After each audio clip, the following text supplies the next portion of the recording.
First thing that I do is I first focus on getting a leading 1 and then zeros below that. So my first focus is going to be, I have the leading 1, so I'm going to try to get a 0 below. And to do that, I need to take row 2 and get it to have the opposite coefficient of row 1. Now how I'm going to do that is by multiplying by a -4 row 1. And remember that row 2 is the row that you want to change, so that's where you start. So you'll start with 4, 5, 6, and then multiply row 1 by -4. So that gives you -4, -8, -12.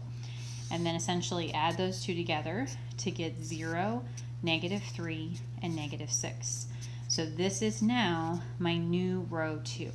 So row 1 will stay as 1, 2, 3, and then my new row 2 is now 0, -3, and -6. So again, I first focus on getting my leading 1 and then zeros below, so now column 1 is good to go.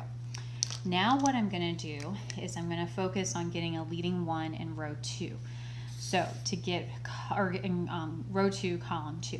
So to get column 2, row 2 to have a leading 1, I'm going to have to take row 2 and divide by -3.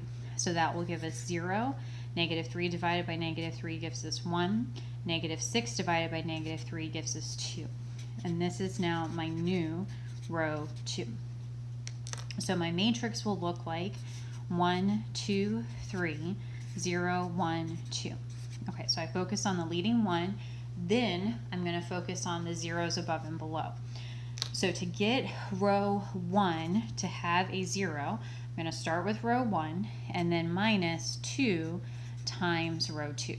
So this will give us row 1 as just our 1, 2, 3. And then we're going to multiply row 2 by -2. So that gives us 0, -2, -4. So we'll add those two together. We get 1, 0, -1. And that is our new row 1.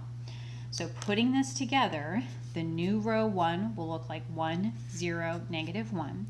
And then row 2 will stay as 0, 1, and 2.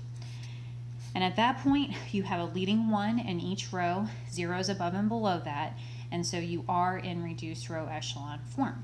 So you can read off of this that x would be equal to -1 and y is equal to 2. So that is our solution. X is equal to -1, y is equal to 2.